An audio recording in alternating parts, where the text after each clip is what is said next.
그날 밤 서울의 가장 큰 병원 VIP 병실에는 한숨과 긴장만이 가득했습니다. 대한민국 굴지의 대기업을 일군 한도그룹의 창업주 한도연 회장, 심장마비로 쓰러져 의식이 없는 채 산소호흡기에 의지하고 있었죠.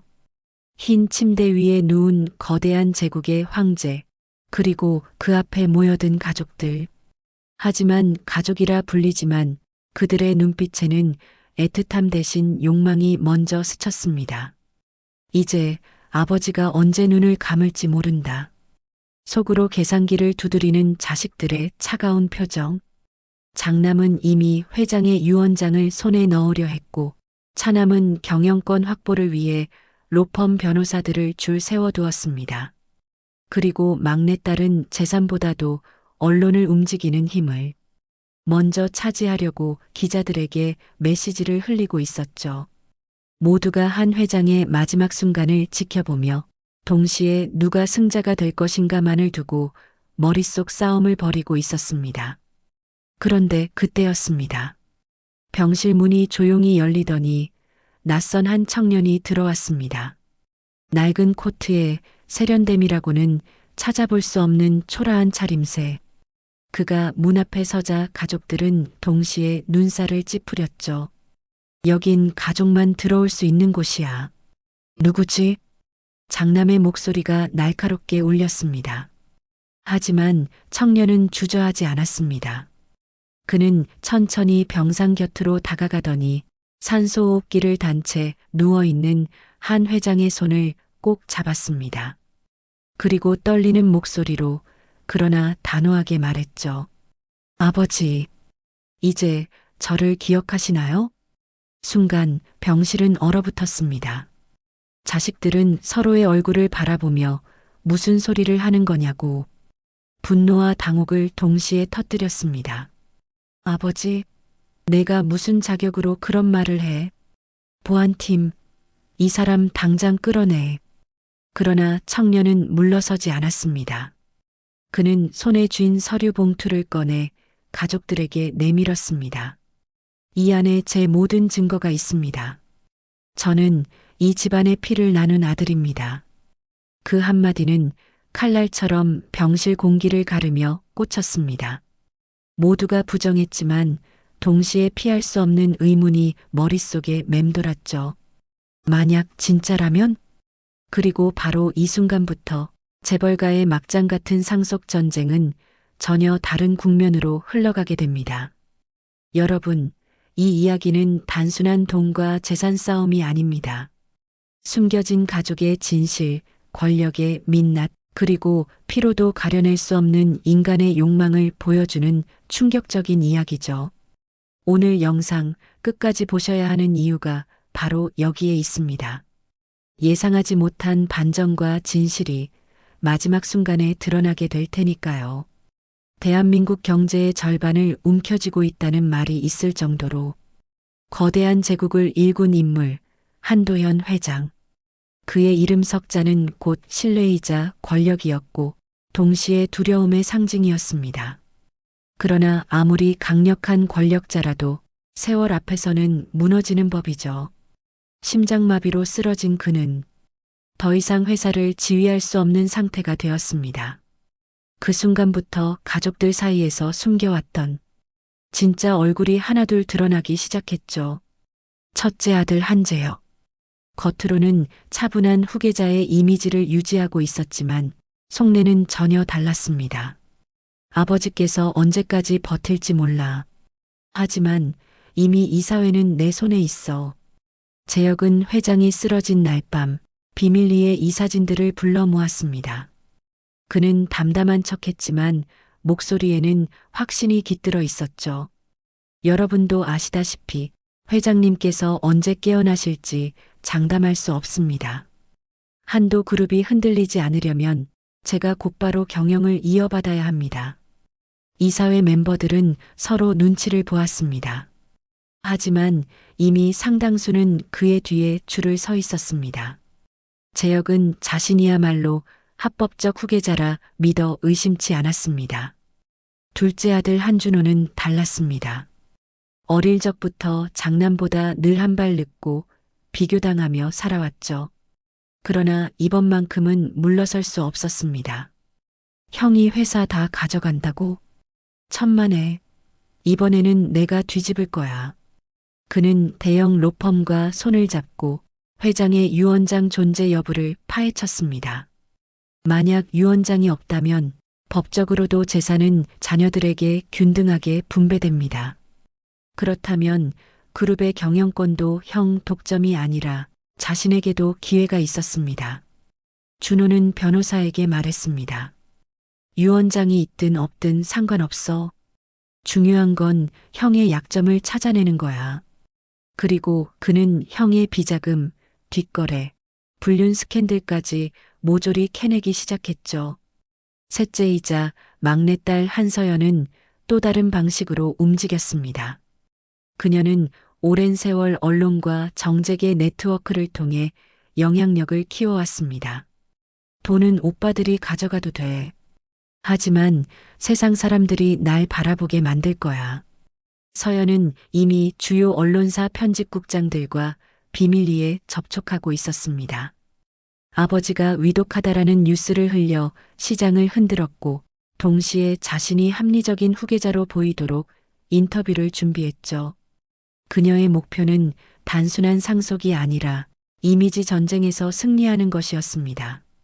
그 사이 병실에 누운 한도연 회장은 아무 말도 할 수 없었습니다. 그의 눈꺼풀은 미세하게 떨렸지만 가족들은 알아채지 못했죠. 간호사는 가끔씩 그의 곁에서 속삭였습니다. 회장님 들리시죠? 가족분들이 매일 찾아와 계세요. 하지만 정작 가족들은 회장을 위하는 마음보다 서류와 숫자 그리고 권력 다툼에만 몰두하고 있었습니다. 장남 재혁은 이사회 장악에 몰두했고 차남 준호는 형의 약점을 파헤치며 법정 다툼을 준비했으며 막내딸 서연은 언론전을 펼치고 있었습니다. 겉으로는 한 가족처럼 보였지만 내부에서는 이미 돌이킬 수 없는 균열이 생기고 있었죠. 그리고 바로 그 순간 낯선 청년이 등장해 아버지라는 한마디를 내뱉으면서 이 모든 계산은 송두리째 흔들리게 됩니다. 여러분 상상해 보십시오.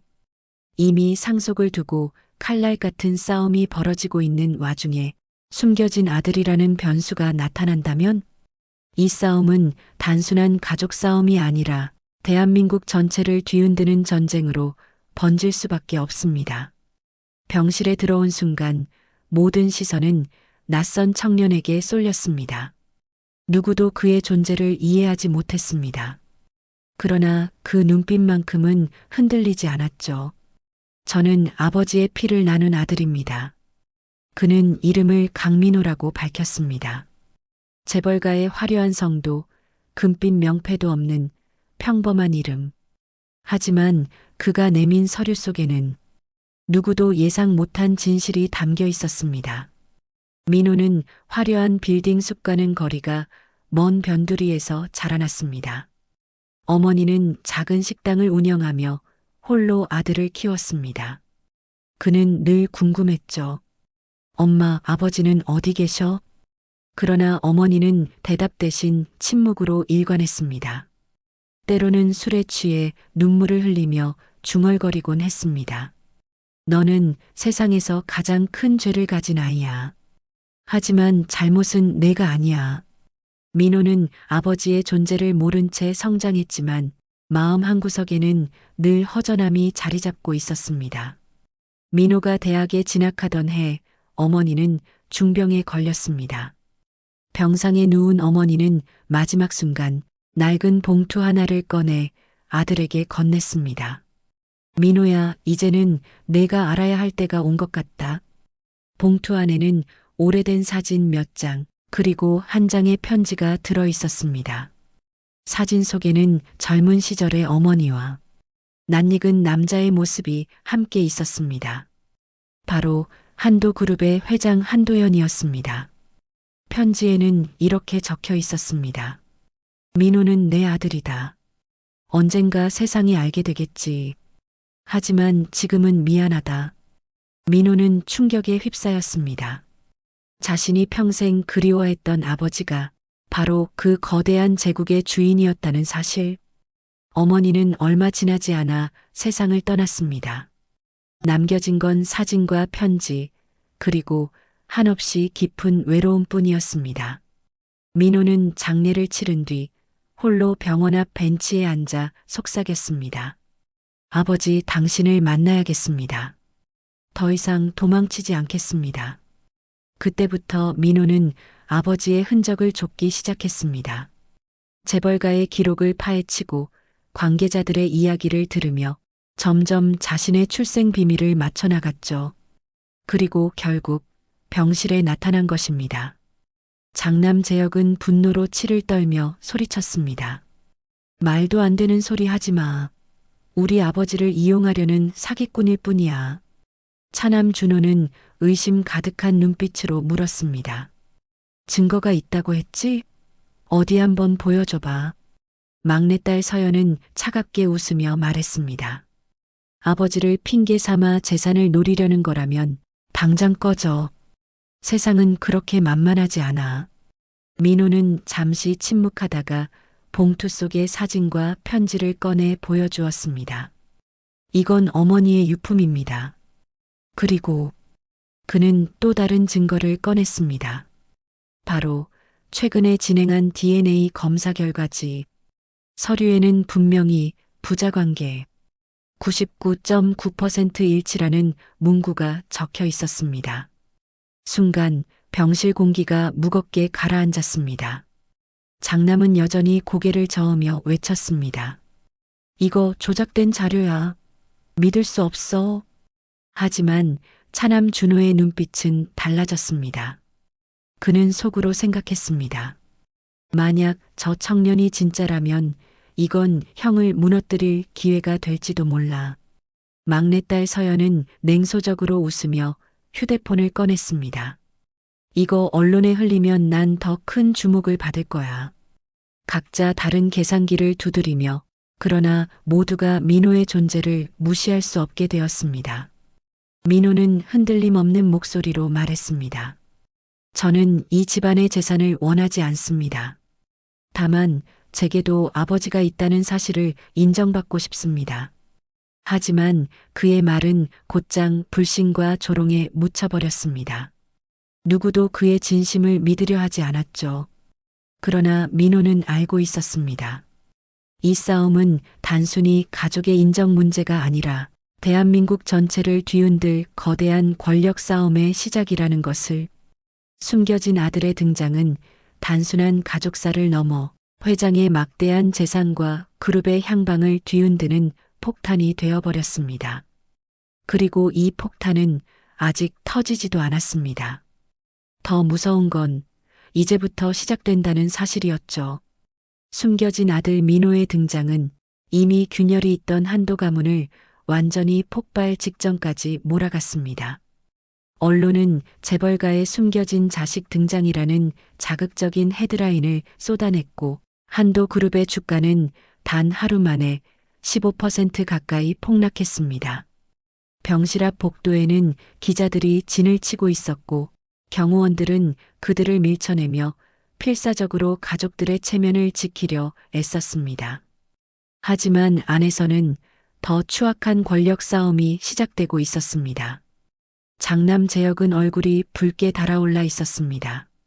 저런 놈 하나 때문에 그룹이 흔들려선 안 돼. DNA 검사 따위 돈만 있으면 조작할 수 있어. 내가 직접 반박 자료를 만들겠다.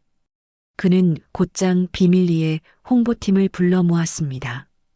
기자들에게 흘려 저 청년은 사기꾼이라고, 아버지를 빙자해 돈을 뜯어내려는 거라고 기사 내게 해. 하지만 재혁의 눈빛은 흔들리고 있었습니다. 그 또한 속으로는 두려웠습니다. 만약 진짜라면 내 자리가 위험하다. 절대로 그럴 순 없어. 둘째 아들 준호는 상황을 다르게 보고 있었습니다. 그는 민호를 사적으로 불러냈습니다. 민호 씨, 나도 형이 마음에 안 들어. 만약 내가 진짜 아버지의 아들이라면 난 널 도울 수 있어. 민호는 차갑게 웃었습니다. 도와주신다고요? 전 상속을 바라는 게 아닙니다. 그러나 준호는 속으로 중얼거렸습니다. 내가 뭘 원하든 상관없어. 중요한 건 형을 무너뜨릴 수 있는 빌미라는 거지. 그는 은밀히 로펌 변호사들에게 지시했습니다.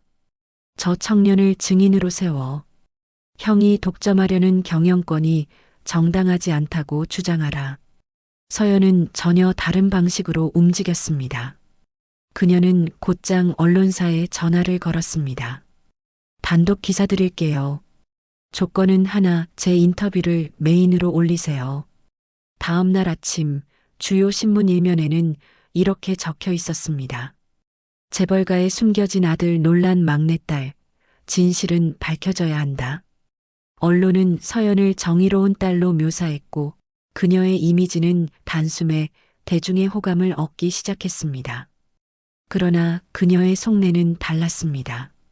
민호가 진짜든 가짜든 상관없어. 중요한 건 지금 이 상황에서 내가 주목을 받는다는 거야. 민호는 자신이 바란 게 아니었음에도 순식간에 거대한 소용돌이에 휘말려 버렸습니다. 저는 단지 아버지를 만나고 싶었던 것뿐입니다. 하지만 언론은 그의 얼굴을 클로즈업했고 인터넷은 가짜다, 불쌍하다, 진짜 후계자일지도 모른다라는 수많은 댓글로 도배되었습니다. 민호는 혼잣말처럼 속삭였습니다. 아버지, 정말 이게 맞는 건가요? 그런데 그때 병실 안에서 놀라운 일이 벌어졌습니다. 한도연 회장이 미세하게 손가락을 움직인 것입니다. 간호사는 놀라 소리쳤습니다. 회장님, 움직이셨어요. 그러나 가족들은 서로를 바라보며 속으로만 긴장했습니다. 만약 아버지가 깨어난다면 진실을 직접 말할 수도 있다. 그 가능성은 모두에게 공포이자 희망이었습니다. 장남 재혁은 곧바로 소리쳤습니다. 이건 다 민호라는 자가 꾸민 연극이다. 아버지가 깨어나면 모든 게 드러날 거다. 준호는 비웃었습니다. 그래. 그럼 아버지가 깨어나기 전에 내가 무너질 수도 있지. 서연은 여유로운 미소를 지으며 속삭였습니다. 어차피 판은 이미 뒤집혔어. 누가 웃게 될지는 아직 모르는 일이지만 이제 가문의 상속 전쟁은 단순한 가족 싸움이 아니었습니다. 언론, 법정, 이사회, 그리고 국민 여론까지 얽혀 들어가며 그야말로 전쟁터로 번져버린 것이었죠. 그리고 그 한가운데에는 원하지 않았던 주인공, 숨겨진 아들 민호가 서 있었습니다. 창밖으로는 비가 추적추적 내리고 있었습니다. 병실 안의 공기는 묘하게 무거웠죠. 한도연 회장은 여전히 의식이 없었지만 그의 곁에 앉은 민호의 눈빛은 흔들리지 않았습니다. 그가 내민 DNA 검사 결과지는 이미 언론을 타고 전국으로 퍼져나갔습니다. 부자관계 99.9% 일치. 누가 보아도 부정하기 힘든 수치였습니다. 하지만 문제는 거기서 끝나지 않았습니다. 다음 날 재혁이 고용한 사설조사원이 급히 보고서를 들고 나타났습니다. 장남님, 이상한 점을 발견했습니다. 민호 씨가 제출한 DNA 검사 기관이 다소 수상합니다. 재혁의 눈이 번쩍 뜨였습니다. 뭐라고? 조작됐다는 거야? 조사원은 조심스레 말했습니다. 기관 자체는 정식 등록된 곳이 맞습니다. 하지만 그곳의 한 직원이 민호 씨 어머니와 과거에 인연이 있었다는 사실이 드러났습니다. 재혁은 이를 악물었습니다. 좋아. 바로 기자들에게 흘려. 검사 결과가 조작됐다고 기사 내게. 하지만 그는 알지 못했습니다. 이 조사는 오히려 더 큰 비밀을 드러내는 시작에 불과하다는 것을. 한편 차남 준호가 고용한 변호사들은 또 다른 자료를 찾아냈습니다. 바로 회장이 수십 년 전 작성했던 비밀 유언장 초안. 그 안에는 충격적인 문구가 적혀 있었습니다. 내가 세상에 알리지 못한 아들이 있다. 그에게도 최소한의 권리를 보장해야 한다. 비록 법적 효력이 완전하지 않은 초안이었지만 이 문서가 세상에 드러난다면 판도는 완전히 달라질 수 있었습니다. 준호는 서류를 손에 쥐고 미소 지었습니다. 형, 이번엔 내가 무너질 차례야. 그러나 이 모든 사실을 가장 먼저 낸 건 서연이었습니다. 그녀는 은밀히 검사기관 직원을 매수했고 민호와 관련된 기록을 비밀리에 빼돌렸습니다. 그리고 기자에게 이런 말을 흘렸죠. 민호의 출생엔 아직 아무도 모르는 비밀이 있습니다. 다음 날 아침 인터넷 뉴스는 또다시 폭발했습니다. 숨겨진 아들, 진짜 혈육 맞나? 새로운 의혹. 민호는 당혹스러웠습니다. 도대체 왜 내가 바라는 건 단지 아버지의 인정뿐인데. 그때 병실을 찾은 노년의 변호사가 가족들을 불러 모았습니다. 그는 오랫동안 회장의 곁을 지켜온 법률 고문이었습니다. 여러분, 여기 계신 분들 모두가 알아야 할 사실이 있습니다. 그가 내민 봉투 안에는 또 다른 DNA 검사 결과가 들어 있었습니다. 이것은 회장이 쓰러지기 직전에 은밀히 의뢰한 검사였죠. 모두가 숨죽이며 결과지를 펼쳐보았습니다. 그 안에는 믿을 수 없는 문장이 적혀 있었습니다. 민호 한도현 친자 99.9% 일치. 단 상속권 관련 별도 지침 존재. 문서에는 이렇게 적혀 있었습니다. 민호에게 친자 사실은 인정한다. 하지만 그룹의 경영권은 절대 넘겨서는 안 된다. 순간 가족들의 표정은 복잡하게 일그러졌습니다. 민호는 충격의 말을 잇지 못했습니다.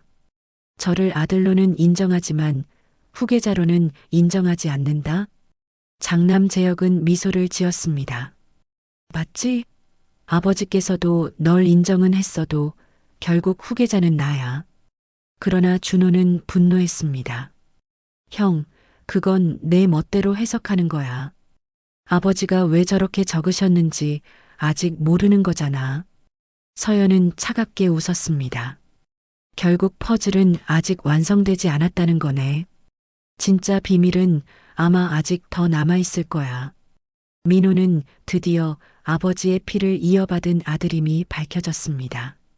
그러나 상속권에서는 배제되어 있다는 충격적인 조건까지 함께 드러났죠. 이제 싸움은 단순한 친자 확인을 넘어 왜 아버지가 민호를 후계자에서 배제했는가라는 새로운 미스터리로 흘러가게 됩니다. 그리고 그 해답은 회장이 과거에 숨겨온 또 다른 사건과 깊게 연결되어 있었습니다. 법률 고문이 내민 두 번째 DNA 결과는 모두를 충격에 빠뜨렸습니다. 친자 인정, 그러나 상속권 제한. 그 문장 한 줄은 가문의 판을 완전히 뒤흔들었죠. 그러나 그 뒤에 작은 각주처럼 적혀 있는 단어가 있었습니다. 별도 지침 과거 사건 참조. 재혁이 눈살을 찌푸리며 물었습니다. 과거 사건? 이게 무슨 말이지? 노년의 변호사는 잠시 망설이다가 입을 열었습니다. 회장님께서 평생 숨겨온 비밀이 있습니다. 그 사건이 밝혀지지 않는 한 민호군은 상속권을 가질 수 없습니다. 시간은 30년 전으로 거슬러 올라갔습니다. 한도현 회장이 아직 젊고 혈기왕성하던 시절, 그는 그룹 확장을 위해 정재계 인사들과 어두운 거래를 이어갔습니다. 그 과정에서 한 여성과의 은밀한 관계가 시작됐죠. 바로 민호의 어머니였습니다. 하지만 그 관계는 단순한 불륜이 아니었습니다. 그녀는 당시 회장의 핵심 비밀을 알고 있던 유일한 인물이었고 그 비밀을 지키는 대가로 회장은 그녀와 아들을 외부에 숨긴 것이었습니다. 준호가 변호사에게 따져 물었습니다. 구체적으로 어떤 사건입니까? 왜 굳이 상속에서 배제까지 하셨죠? 변호사는 무겁게 고개를 끄덕였습니다. 30년 전 회장님은 그룹 자금을 빼돌려 비밀 장부를 만들었습니다. 그 장부에는 정재계 거물들과의 불법 자금 거래 내역이 기록되어 있었죠. 그리고 그 장부를 지키고 있던 사람이 바로 민호 군의 어머니였습니다. 순간 병실은 다시 얼어붙었습니다. 서연이 속삭였습니다. 그럼 그 여자가 모든 걸 쥐고 있었다는 거네. 회장은 평생 그 장부를 두려워했습니다. 만약 그 장부가 세상에 드러난다면 그룹뿐 아니라 정권까지도 무너질 수 있었습니다. 그래서 그는 민호를 아들로는 인정했지만 상속자로는 만들 수 없었던 것이죠. 상속자가 된다면 자연스럽게 장부의 존재도 이어받게 되니까요. 재혁은 비웃으며 말했습니다. 봐라. 결국 아버지께선 널 불신하셨던 거야. 아버지의 아들이긴 해도 위험한 열쇠를 가진 존재일 뿐이지. 그러나 준호는 다른 생각을 하고 있었습니다. 그 장부 만약 내가 손에 넣는다면 형도 민호도 서연도 모두 제압할 수 있어. 그날 이후 가족들의 관심은 오직 하나로 모아졌습니다. 바로 비밀 장부. 서연은 기자에게 은밀히 말했다. 민호의 어머니가 남긴 기록을 찾을 수 있다면 이 싸움은 완전히 새로운 국면으로 갈 거예요. 재혁은 사설 용역을 동원해 어머니의 옛집과 주변을 샅샅이 뒤졌습니다. 그 장부만 찾으면 끝이야. 모든 게 내 손에 들어오지. 준호는 변호사들에게 지시했습니다. 법정 공방 따위 필요 없어. 그 장부를 확보하는 쪽이 진짜 승자다. 민호는 충격에 빠져 있었습니다. 어머니가 그런 걸 지키고 있었다고? 그는 어머니가 마지막 순간까지도 자신에게 말하지 않았던 이유를 이제야 이해했습니다. 내가 아들이라서가 아니라 비밀을 이어받게 될까 두려우셨던 거구나. 민호의 눈에 눈물이 맺혔습니다. 그가 원한 건 단지 아버지의 인정이었는데 세상은 그를 거대한 음모의 중심으로 끌어들였습니다. 이제 판은 더 이상 상속 싸움이 아니었습니다. 비밀 장부를 누가 차지하는가에 따라 재벌가의 운명 그리고 대한민국 권력의 판도까지 뒤집힐 수 있는 상황. 그리고 그 열쇠를 쥔 건 다름 아닌 숨겨진 아들 민호와 세상을 떠난 그의 어머니였습니다. 비밀 장부의 존재가 드러난 순간 가족들의 시선은 하나같이 날카로워졌습니다. 상속 재산 따위는 이제 부차적인 문제가 되어버렸죠. 장부만 찾으면 모든 걸 가질 수 있어. 장남 재혁의 속삭임은 집요했고 차남 준호의 눈빛에는 탐욕이 가득했습니다. 막내딸 서연조차 언론을 앞세워 여론전을 펼칠 계획을 세우고 있었죠. 그들의 목표는 단 하나, 민호 어머니가 남겼다는 비밀 장부였습니다. 민호는 혼자 어머니의 옛집을 찾았습니다. 좁은 골목 끝에 자리 잡은 오래된 단층 주택, 창문은 먼지로 가득했고 마당에는 잡초가 무성했습니다. 민호는 낡은 문을 열며 속삭였습니다. 엄마 정말 여기에 뭔가를 남기신 건가요? 그는 방 안을 뒤졌지만 눈에 띄는 건 오래된 옷가지와 사진뿐이었습니다. 그러다 우연히 서랍 속에서 낡은 수첩을 발견했습니다. 수첩에는 어머니의 필체로 짧은 문장이 적혀 있었습니다. 장부는 가장 안전한 곳에 두었다. 너를 위해서가 아니라 그를 위해서. 민호는 수첩을 가슴에 안고 눈을 감았습니다. 그를 위해서라니 아버지를 지키기 위해서였던 건가? 하지만 민호가 움직이는 건 이미 누군가의 눈에 포착되고 있었습니다. 어둠 속에 숨어있던 사내들이 무전기로 속삭였습니다. 목표가 움직였다. 곧장 따라붙어라. 재혁이 고용한 사설 용역이었습니다. 그들의 임무는 단순했습니다. 민호가 장부를 찾는 즉시 빼앗아 오라는 것이었죠. 민호는 자신이 미행당하고 있다는 사실을 전혀 눈치채지 못했습니다. 한편 차남 준호는 로펌을 통해 정치권 인사와 접촉하고 있었습니다. 장부만 손에 들어오면 형도 언론도 아무 소용없습니다. 제가 후계자가 되는 조건으로 보호를 약속하겠습니다. 그의 눈빛에는 결단이 서 있었습니다. 민호, 필요하다면 그도 이용하면 돼. 서연은 언론을 통해 민호를 추적하기 시작했습니다. 숨겨진 아들, 장부를 찾아 나섰다. 그녀가 흘린 기사 한 줄에 기자들이 몰려들었고 민호는 순식간에 세상의 스포트라이트 속에 갇혀버렸습니다. 민호는 기자들에게 둘러싸이며 절규했습니다. 제발 저는 장부가 뭔지 모릅니다. 저는 단지 아버지를 만나고 싶을 뿐이에요. 하지만 그 외침은 곧장 뉴스 제목으로 바뀌었습니다. 숨겨진 아들, 장부 존재 부인 진실은 어디에? 그 무렵 병실에 누워있던 한도현 회장이 또다시 반응을 보였습니다. 손가락이 더 크게 떨리더니 눈꺼풀이 미세하게 움직였습니다. 간호사가 놀라 외쳤습니다. 회장님, 들리세요? 깨어나고 계신 겁니까? 가족들은 숨을 죽였습니다. 만약 회장이 깨어난다면 모든 진실을 그 입으로 직접 밝힐 수도 있었습니다. 하지만 동시에 혹시 장부의 존재까지 말해버리는 건 아닐까? 그 불안감이 가족들의 가슴을 조여왔습니다. 민호가 어머니의 수첩을 들고 집을 나서는 순간 뒤에서 누군가 거칠게 그의 팔을 잡아챘습니다. 이봐, 그거 내놔. 검은 옷을 입은 사내들이 그를 둘러쌌습니다. 민호는 눈을 크게 뜨며 외쳤습니다. 당신들 누구야? 그들은 대답 대신 힘으로 빼앗으려 했습니다. 몸싸움 끝에 수첩이 바닥으로 떨어졌고 한 장의 쪽지가 흘러나왔습니다. 쪽지에는 짧게 이렇게 적혀 있었습니다. 장부는 아버지의 가장 가까운 곳에 있다. 이제 모든 퍼즐은 더욱 복잡해졌습니다. 민호의 어머니가 남긴 수첩, 그리고 아버지의 가장 가까운 곳이라는 힌트. 그 말은 곧 장부가 단순히 집안 어딘가에 숨겨진 것이 아니라 회장의 곁, 바로 병실 어딘가에 있다는 의미일지도 몰랐습니다. 비가 그친 병원 복도는 이상할 만큼 고요했습니다. 그러나 병실 안은 정적 속에 묘한 긴장감이 흘렀습니다.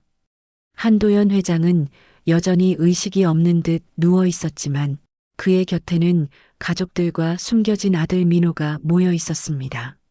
민호의 손에는 어머니의 수첩에서 떨어진 쪽지가 쥐어져 있었습니다. 장부는 아버지의 가장 가까운 곳에 있다. 그 문장은 모두의 가슴을 무겁게 짓눌렀습니다. 장남 재혁은 회장의 얼굴을 바라보며 속으로 중얼거렸습니다. 설마 아버지 몸 근처에 있다는 건 아니겠지? 금고, 서랍? 아니면 그는 곧 간호사에게 명령했습니다. 아버지의 소지품 전부 가져와. 다 확인해야겠어. 잠시 뒤 간호사가 작은 가방 하나를 가져왔습니다. 안에는 오래된 서류 봉투와 다이어리, 그리고 만년필 하나가 들어 있었습니다. 재혁은 봉투를 열어보았지만 안에는 평범한 서류 몇 장뿐이었습니다. 그는 얼굴을 찌푸리며 투덜거렸습니다. 이럴 리가 없어. 분명 여기 어딘가 있을 텐데. 둘째 아들 준호는 형을 노려보며 비웃었습니다. 형, 그렇게 조급해하면 결국 내가 범인처럼 보이는 거 알아? 아버지가 숨겨둔 건 눈에 보이는 게 아닐 수도 있어. 그는 회장의 침대 옆에 놓인 오래된 다이어리를 집어들었습니다. 겉으로 보기엔 흔한 일정 수첩이었지만 다이어리 끝장에는 희미하게 번진 잉크 자국이 남아 있었습니다. 여기 뭐가 있네. 그 순간 재혁이 다이어리를 빼앗으려 손을 뻗었지만 준호는 날카롭게 막아섰습니다. 이제부터 이건 내 증거다. 막내딸 서연은 두 형제를 바라보다가 조용히 회장의 만년필을 집어들었습니다. 혹시 이게 열쇠 아닐까? 그녀는 펜을 흔들어 보았고 무게가 이상하다는 걸 느꼈습니다. 뚜껑을 열자 안에는 작은 USB 메모리가 숨겨져 있었습니다. 순간 모두의 눈빛이 USB로 향했습니다. 재혁은 손을 뻗으며 소리쳤습니다. 그거 내놔, 서연. 그러나 서연은 차갑게 웃었습니다. 왜 내가 내줘야 하지? 이건 아버지가 내게 남기신 기회일지도 모르잖아. USB는 곧바로 노트북에 연결되었습니다. 화면에 나타난 것은 수십 개의 암호화된 파일들. 파일 이름 중 하나가 눈에 띄었습니다. 프로젝트 H 컴퍼덴셜. 클릭하자 화면에는 엑셀 시트가 펼쳐졌습니다. 거기에는 정치인, 재벌, 언론사 간부들의 이름과 거액의 숫자들이 나열돼 있었습니다. 비밀 장부가 전자 파일 형태로 USB 속에 보관돼 있었던 것입니다. 민호는 충격에 숨을 삼켰습니다. 어머니가 말씀하신 건 이거였군요. 그러나 바로 그 순간 침대에 누워있던 회장이 미세하게 몸을 떨기 시작했습니다. 눈꺼풀이 천천히 떠지더니 힘겹게 입술이 움직였습니다. 그걸 건드리지 마라. 모두가 얼어붙었습니다. 회장이 드디어 깨어난 것이었습니다. 재혁이 급히 다가가 외쳤습니다. 아버지, 괜찮으세요? 저입니다. 재혁입니다. 그러나 회장은 아들을 향해 고개를 젓더니 의외의 방향으로 시선을 돌렸습니다. 그의 시선 끝에는 민호가 서 있었습니다. 회장은 힘겹게 손을 뻗으며 속삭였습니다. 민호야, 이제 알게 되었구나. 드디어 깨어난 회장. 그가 입을 열자 모든 진실이 드러날 듯 했지만 동시에 또 다른 거대한 파국의 시작이 예고되고 있었습니다. 비밀 장부, 숨겨진 아들, 그리고 깨어난 회장. 이 세 가지가 맞물리며 이제부터 진짜 전쟁이 시작되는 것이었죠. 산소호흡기 옆에서 힘겹게 숨을 고르던 한도연 회장이 입을 열자 순간 병실은 완전히 얼어붙었습니다. 그의 목소리는 약했지만 또렷했습니다. 민호 내 아들. 민호의 눈에서 눈물이 터져 나왔습니다. 그는 떨리는 목소리로 속삭였습니다. 아버지 드디어 절 기억하시나요? 그러나 그 감격도 잠시, 회장의 다음 말은 모든 이들의 귓가를 찢어발기는 칼날과 같았습니다. 하지만 너를 후계자로 만들 수는 없다. 장남 재혁은 환호하듯 외쳤습니다. 들었지? 아버지가 직접 말씀하셨잖아. 민호, 넌 그저 아들일 뿐 후계자가 될 수 없어. 준호는 이를 악물었습니다. 역시 아버지는 형을 밀어주시는 건가? 아니면 또 다른 이유가 있는 건가? 서연은 차갑게 미소 지으며 중얼거렸습니다. 결국 진짜 비밀은 아직 드러나지 않은 거네. 민호는 절망에 휩싸였습니다. 왜입니까, 아버지? 전 단지 당신의 인정만을 바랐을 뿐인데.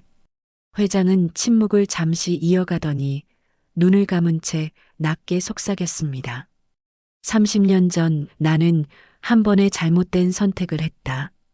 그 선택이 지금 이 모든 불행의 씨앗이 되었지. 그는 숨을 고르며 계속 말을 이어갔습니다. 나는 그룹을 지키기 위해 권력자들과 거래했다. 그 대가로 수많은 사람들의 인생이 무너졌다. 모두의 표정이 굳어졌습니다. 특히 준호가 긴장된 눈빛으로 다그쳤습니다. 아버지, 무슨 말씀이십니까? 어떤 거래였죠? 회장은 고개를 돌려 아들을 바라보며 말했습니다.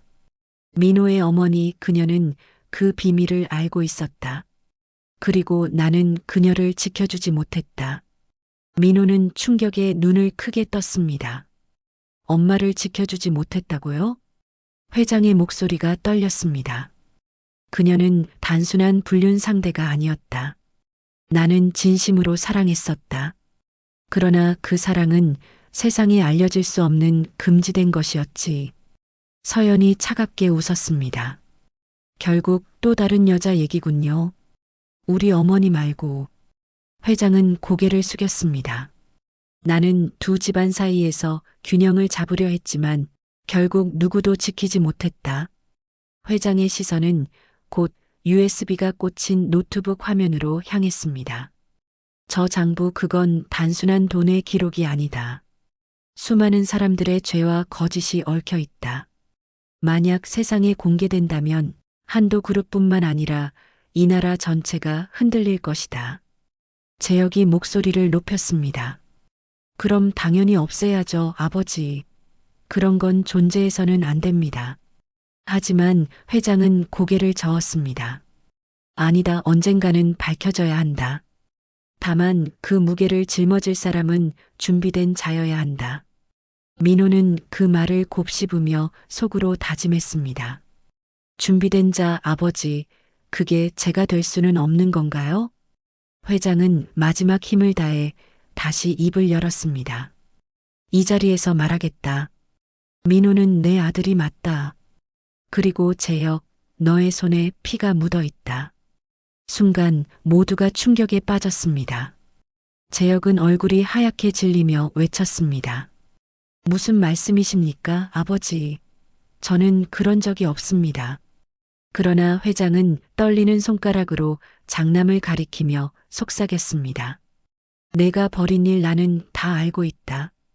그날의 사고, 그리고 사라진 사람들. 병실은 순식간에 아수라장이 되었습니다.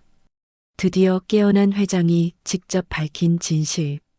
민호가 자신의 아들임을 인정하는 동시에 장남 재혁에게 씻을 수 없는 죄가 있음을 폭로했습니다. 이제 상속 전쟁은 단순한 다툼을 넘어 범죄와 은폐 그리고 파멸의 길로 접어들게 됩니다. 회장의 목소리가 울려 퍼진 순간 병실은 순식간에 정적에 휩싸였습니다. 재혁, 내 손에 피가 묻어 있다. 모두의 시선이 장남 재혁에게 향했습니다. 그는 얼굴이 하얗게 질리더니 곧 분노로 목소리를 높였습니다. 아버지, 지금 정신이 온전치 않으신 겁니다. 제가 무슨 죄를 졌다고 이런 모함을 하십니까? 하지만 회장은 눈을 감은 채 힘겹게 속삭였습니다. 그날의 사고 넌 기억할 거다. 내 욕심 때문에 한 사람의 목숨이 사라졌다. 모두가 숨죽인 가운데 변호사가 조심스레 말을 꺼냈습니다. 회장님 말씀은 10년 전 그룹 계열사 전무의 의문사 사건을 말씀하시는 듯합니다. 그 사건은 당시 언론에서도 크게 보도됐지만 곧 흐지부지되며 세상에서 잊혀졌던 일이었습니다.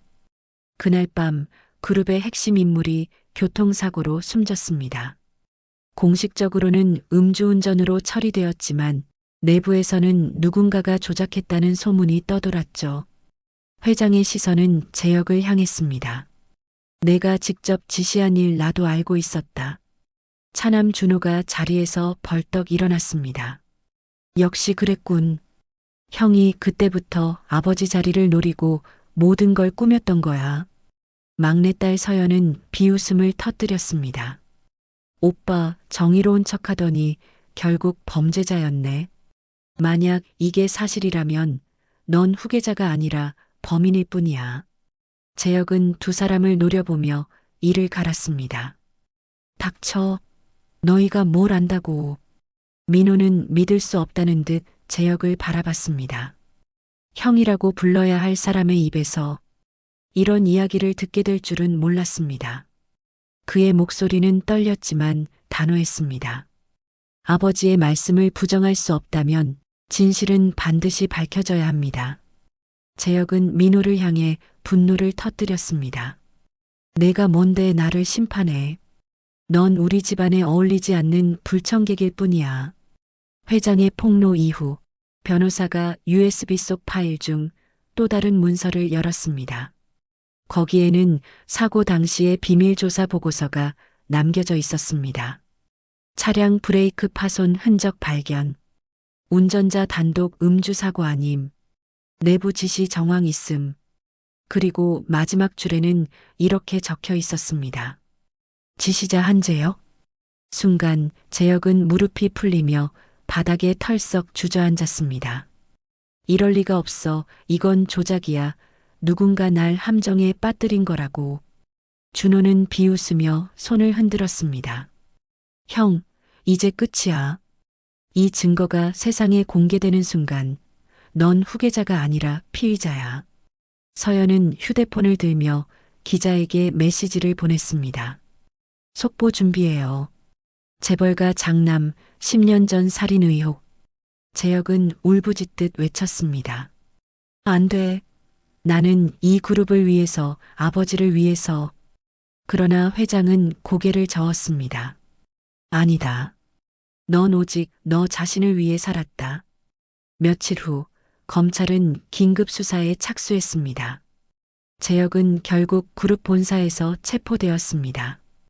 카메라 앞에서 수갑이 채워진 그의 모습은 대한민국 전역에 생중계로 방송되었습니다. 한도 그룹 장남 10년 전 살인 교사 혐의 긴급 체포. 헤드라인이 쏟아졌고 주가는 다시 곤두박질 쳤습니다. 민호는 텔레비전 화면을 보며 깊은 숨을 내쉬었습니다. 아버지의 말씀은 진실이었군요. 장남 재혁의 몰락은 단순한 한 사람의 추락이 아니었습니다. 그것은 곧 한도 그룹이라는 거대한 제국이 균열을 일으키는 신호탄이었죠. 그러나 아직 끝은 아니었습니다. 회장의 고백은 여전히 절반만 드러났을 뿐 가장 충격적인 진실은 아직 남아 있었습니다. 재혁이 체포된 후 며칠이 흘렀습니다. 언론은 연일 재벌가 장남의 추락이라는 제목으로 기사를 내보냈고 국민들은 분노와 충격 속에서 그룹의 몰락을 지켜보고 있었습니다. 그러나 병실 속 한도연 회장은 여전히 산소호흡기에 의존한 채 힘겹게 생명을 이어가고 있었습니다. 그의 곁에는 오직 민호가 남아 있었습니다. 민호는 아버지의 손을 꼭 잡고 조용히 속삭였습니다. 아버지, 이제 모든 게 무너졌습니다. 하지만 저는 여전히 답을 알지 못합니다. 왜 저를 아들로는 인정하면서 후계자로는 인정하지 않으신 겁니까? 회장은 힘겹게 눈을 뜨더니 떨리는 목소리로 대답했습니다. 민호야, 넌 내 아들이지만 동시에 나의 죄의 증거이기도 하다. 너의 존재는 내가 세상에 감추려 했던 모든 잘못을 드러내는 거지. 민호의 눈이 젖어들었습니다. 그럼 저를 부정하신 이유가 단지 세상 체면 때문이었습니까? 회장은 고개를 저었습니다. 아니다. 나는 널 지키고 싶었다. 만약 내가 후계자가 된다면 이 장부와 함께 모든 적들이 너를 노리게 될 거다. 그 무게는 내가 짊어지고도 무너질 만큼 무거운 것이었다. 민호는 눈물을 삼키며 대답했습니다. 아버지, 저는 이제 두렵지 않습니다. 비록 후계자가 되지 못해도 아버지의 아들이라는 사실만으로 충분합니다. 회장은 희미한 미소를 지으며 손을 들어 민호의 얼굴을 어루만졌습니다. 미안하다, 아들아. 너무 늦게 말해버렸구나. 그 순간 민호의 눈에서는 뜨거운 눈물이 흘러내렸습니다. 비록 상속이라는 이름은 얻지 못했지만 그는 드디어 평생 바랐던 한마디를 들을 수 있었습니다. 넌 내 아들이다. 그러나 회장은 마지막 힘을 다해 USB를 가리켰습니다. 저장부 내가 결정해라. 불태워 없애든 세상에 알리든 이제는 내 선택이다. 민호는 깊은 고민에 빠졌습니다. 만약 장부를 세상에 공개한다면 수많은 권력자들이 무너질 것입니다. 하지만 동시에 그룹과 아버지의 명예도 완전히 파괴되겠죠. 잠시 후 그는 조용히 USB를 손에 쥐었습니다. 그리고 모두가 보는 앞에서 병실 옆 작은 금속 쓰레기통에 넣었습니다. 라이터 불꽃이 튀자 USB는 불길에 휩싸이며 녹아내렸습니다. 민호는 떨리는 목소리로 말했습니다. 아버지, 저는 복수나 권력을 원하지 않습니다. 이제부터는 제 삶을 제 방식대로 살겠습니다. 회장은 안도의 눈빛을 보이며 고개를 끄덕였습니다. 그리고 마지막으로 민호의 손을 꼭 잡았습니다. 그래, 그것이 내가 바라던 길이었구나. 그의 눈꺼풀이 천천히 내려앉으며 심장 박동 소리가 점점 희미해졌습니다. 삐. 기계음이 병실을 울렸고 모두는 그 순간이 끝임을 직감했습니다. 장남 재혁은 법의 심판을 받으며 감옥에 갇혔고 차남 준호와 서연은 서로의 욕망에 휘말리다 끝내 권력을 얻지 못했습니다. 민호는 상속자가 되지 않았지만 아버지의 진정한 아들로 인정받으며 세상과 화해했습니다. 언론은 이렇게 보도했습니다. 숨겨진 아들, 재벌가의 유산을 거부하다. 돈보다 중요한 건 피와 진실이었다. 민호는 홀로 병원 옥상에 올라 도시의 불빛을 바라보며 속삭였습니다. 이제부터는 내 인생을 살아가겠습니다. 아버지, 지켜봐 주세요. 한도 그룹의 상속 전쟁은 피와 욕망, 배신으로 얼룩졌지만 마지막에 남은 건 한 사람의 용기 있는 선택이었습니다. 돈도 권력도 아닌 진실과 삶을 선택한 민호. 그는 재벌가의 후계자가 되진 못했지만 누구보다 자유로운 인생의 주인공이 되었습니다. 이렇게 한도 그룹의 상속 전쟁은 끝이 났습니다. 돈과 권력은 사라졌지만 결국 남은 건 진실과 가족의 이름이었죠. 민호는 후계자가 되지 않았지만 아버지의 아들로서 그리고 한 인간으로서 더 큰 자유를 얻었습니다. 여러분은 이 이야기를 어떻게 보셨나요? 돈보다 소중한 게 무엇인지 오늘 함께 생각해 보셨길 바랍니다. 영상이 마음에 드셨다면 좋아요와 구독 버튼 꼭 눌러주세요. 여러분의 응원 한번, 댓글 한 줄이 다음 이야기를 만들어가는 가장 큰 힘이 됩니다. 감사합니다.